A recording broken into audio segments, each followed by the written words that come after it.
ආයිබෝන් උතුම් තෙරුවන් සරණයි රත්තරන් දුවේ පුතේ අක්කේ අයියේ නංගියේ මල්ලියේ මම කතා කරන්නේ අවුරුදු ගාණක් අපි රටකට වෙලා මේ දුක් විඳින්නේ ලංකාවට ගිහින් තවත් කෙනෙකුට අතපාන්න නැතුව ජීවත් වෙන්න ඕන නිසා ඒ ඇරෙන්න දරුවෝ විපා වෙලාවත් කිසිම දෙයක් වෙලා නැත්තම් මේ රටේ අතෑර ගන්න බැරි සුද්ධ සිංහලෙන් කියනවා නම් ඉතින් අපිට හැමදාම කියන්නේ අපි රට ගොඩ කාලයක් හිටියොත් අපිට මේ රටේ මිනිහෙක් ඉන්නවා. ඒකව දාලා යන්න බැරි නිසා තමයි රටවල් වල රැඳිලා ඉන්නවා කියලා නේද කියන්නේ. මිනිස්සුන්ට පද හදන්න කෙනාට කොහොමත් පද හදන්න පුළුවන්. ඒක වද්ද ගන්න ඕනේ නෑ. විශේෂයෙන් මේ මට එහෙම කවුරු කතන්දර කිව්වත් මට විතර නෙමෙයි ගොඩ කාලයක් ලංකාවට යන්න නැතුන් ඉන්නකොට කියන්නේ ඒක තමයි. මම මේ රටට මගේ කොල්ලා ගෙනල්ලා ලක්ෂ 22ක් මට නැති වුණා. වලකට වැටුණා නම් වල කටෙන්ම තමයි ගොඩ එන්න ඕන කියලා තියෙනව නේද? ඒ ඇරෙන්න ආගාදයකට වැටුණට පස්සේ ඒ තෙනින් ගොඩ එන්න කිසිම උත්සාහයක් නොකර බකන් නිලාගෙන බඩයුලාගෙන හිටියට හරියන්නේ නැහනේ. මං කියන්නේ මංගෙන. එදා මගේ පුතා මේ රටට ගෙනල්ලා මට ඒ නැති වෙච්ච මුදල මේ රටෙන්ම මෙතනින්ම දුක් විඳලා මෙතනින්ම හම්බ කරපු සල්ලි මගේ නැති උනේ මේ කුවේට් රටට පුතා ගෙනල්ලා ආපහු ලංකාවට යවලා ඒ නැති වෙච්ච දේ මෙතනම මේ හරියම දුක් විඳලා තමයි මම මේ සල්ලි හොයන්නේ. ඒකට වෙන විකල්ප මාර්ග මට ඕනේ නැහැ. තාම තුරුණුවන්ගේ සරණයි මේ දෑතට දෙපැයට තාම වෙරවීරිය තියෙනවා. අවංකවම අදත් සම්පකාරී බඩු ටික ආවා.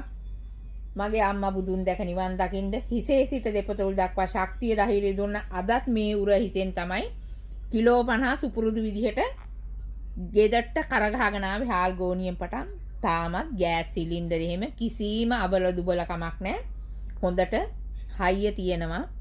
අම්මා දුන්න වරම් ඒ දුන්න කණ්ඩ බොණ්ඩ දුන්නේ ඒ වගේ හයිය තාමත් කිසිම අඩුවක් නැතුව තියෙනවා. ඉතින් මේ විශ්වයට ස්තුතියි කියනවා.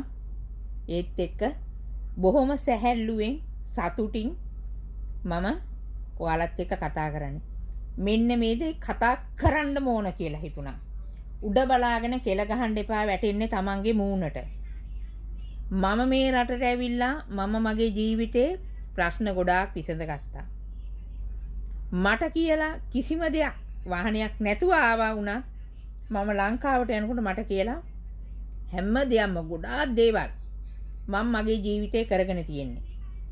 ඒ නිසා මම කියන්නේ මම එදා ආවේ කොහොමද මම ලංකාවට යන්නේ කොහොමද? ඒ තැන මම බොහෝම අමාරුවෙන් මාරු කට්ටක් කාලා තමයි මේ තැනට මම ආවේ.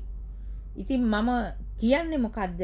මේ අවුරුදු 8ක් අපි මේ ගෙවල් වල ඉන්නකොට සමහරු කියනවා මේ ෆෝන් එක අතට අරගෙන හොඳට මතක තියාගන්න රත්තරනේ මේ ෆෝන් එකෙන් අපි කතා කරන මේ හැම වචනයක්ම ඕන භාෂාවකින් ඒගොල්ලන්ට ඕන විදිහට අහන්න පුළුවන්.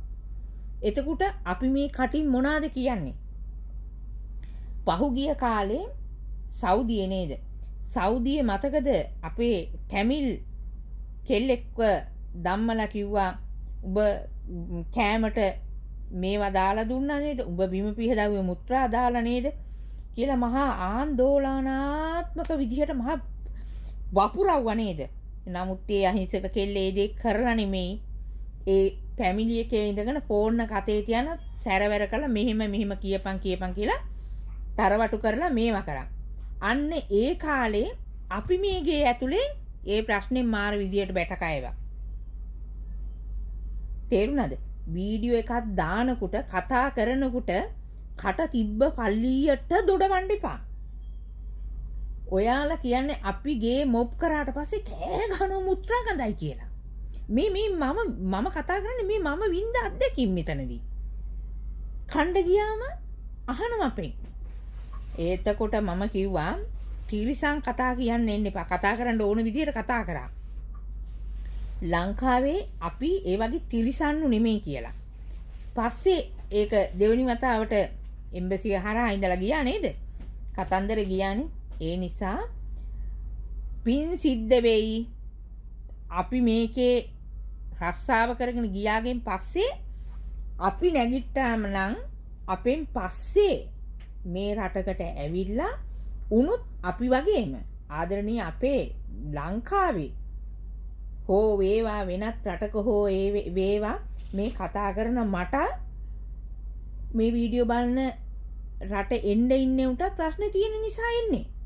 ඉතින් ඒ ආවගෙන් පස්සේ ඒ ආවතෙනක රස්සාව කරගෙන ලස්සනට අපේ රටට යන්න මේක ඇතුලේ අවුරුදු ගණන් රස්සාව කරගෙන ඉන්න අපි අපෙන් පස්සේ එනේ උන්ට මේ තැන ලස්සනට ඉඩ තියලා යන්න ඕන.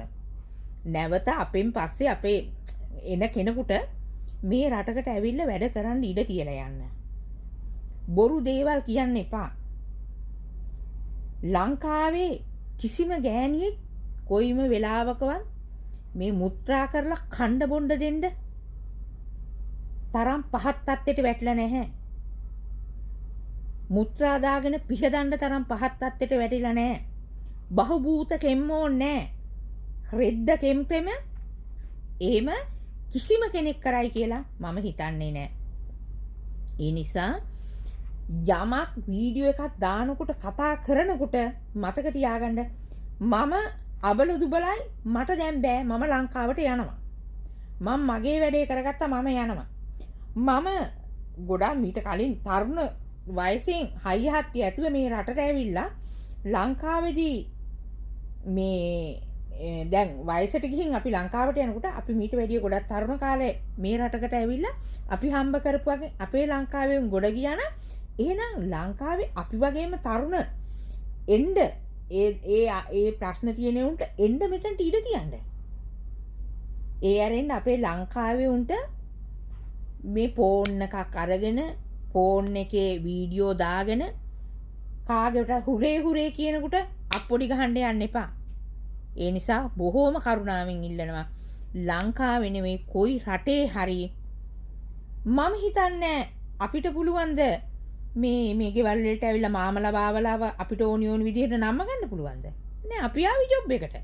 වෙලාවට කලාවට හදවතට මේ පපුවට හදවතට එකතුව එකඟව තමන්ගේ ජොබ් එක කරලා අපි යන්. කොහෙවත් හොඳ ගෙවල් නෑ. කොහෙවත් නරක ගෙවල් නෑ.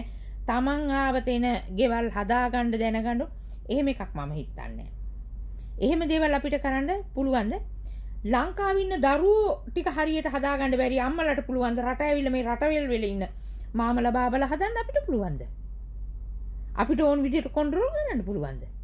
එහෙනම් ලංකාවේ අර මේ බන්ධනාගාර වෙන්න මරා ගන්න ඕනේ අම්මලා අප්පලා හරියට දරුවෝ හැදුවනා. නේ? අද හිරකෙවල් නෑ. ඇයි අම්මා සියල්ල දත්නා? අප්පා සියල්ල දත්නා උන් ඇයිද කූඩු වෙලා ඉන්නේ?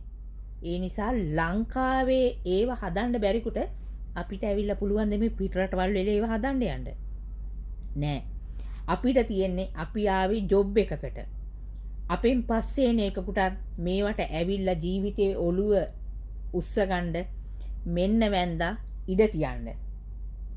ෆෝන් එකක් අතට අරගෙන බොරු ප්‍රචාරය යවන්න එපා. ලයිව් එකකට නැගලා ලංකාවේ කට්ටිය නෙමෙයි කිසිම රටක කෙනෙකුට මඩ ගහන්න යන්න එපා. අපි අරාබිය දැනගත්තට අරාබියෙන් කතා කරන්න හැමෝටම හොඳක් වෙන දෙයක්.